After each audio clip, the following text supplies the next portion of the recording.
एक शादीशुदा लड़की जो कॉलेज में पढ़ती थी। एक दिन कॉलेज के प्रिंसिपल ने लड़की को खड़ा किया और एक सवाल किया और कहा, एक कागज पर ऐसे 30 से 35 लोगों के नाम लिखो जो तुम्हारे जीवन में सबसे प्रिय है। तो उस लड़की ने सबसे पहले अपने रिश्तेदारों, परिवार के सदस्यों और फिर अपने दोस्तों के नाम लिखे। फिर प्रिंसिपल ने कहा, इनमें से 5 नाम मिटा दो जो तुम्हें कम प्रिय है या कम पसंद है। उस लड़की ने थोड़ा देर के लिए सोचा और फिर उसमें से अपने 5 दोस्तों के नाम मिटा दिए। इसके बाद प्रिंसिपल ने फिर कहा, अब 10 और नाम मिटा दो। लड़की ने इस बार अपने रिश्तेदारों के नाम मिटा दिए।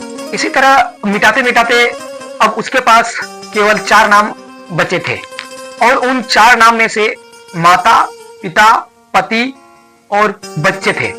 प्रिंसिपल ने फिर कहा, अब इनमें से 2 नाम मिटा दीजिए।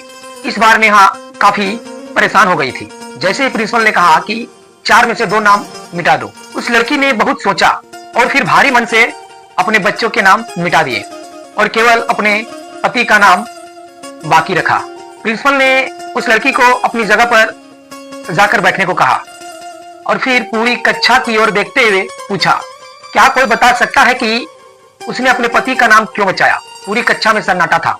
तब फिर प्रिंसिपल ने नेहा से ही पूछा, तुमने सिर्फ अपने पति का ही नाम क्यों रखा? नेहा ने आंसू भरी आंखों से जवाब दिया, मेरे पति ही मेरी जीवन का सबसे महत्वपूर्ण हिस्सा है। वो मेरे माता पिता, भाई बहन और बच्चों से भी अधिक प्रिय है। मेरे पति मेरे लिए हर सुख दुख के साथी है और मैं उनसे हर बात शेयर कर सकती हूँ, अपनी बांट सकती हूँ। जो बातें मैं किसी और से नहीं कर सकती वो मैं अपने पति से कर सकती हूँ। मेरी जिंदगी से मैं अपने नाम मिटा सकती हूँ लेकिन अपने पति का नाम कभी मिटा नहीं सकती। प्रिंसिपल ने पूरी कक्षा की ओर देखा और कहा, यही कारण होता है कि लोग कहते हैं एक पत्नी ही घर की मलिका होती है और उसके रिश्तों में सबसे महत्वपूर्ण व्यक्ति उसका पति ही होता है। यह कहानी हमें यही सिखाती है कि एक सफल और खुशहाल शादी में पति पत्नी के जुड़ाव सबसे महत्वपूर्ण होता है।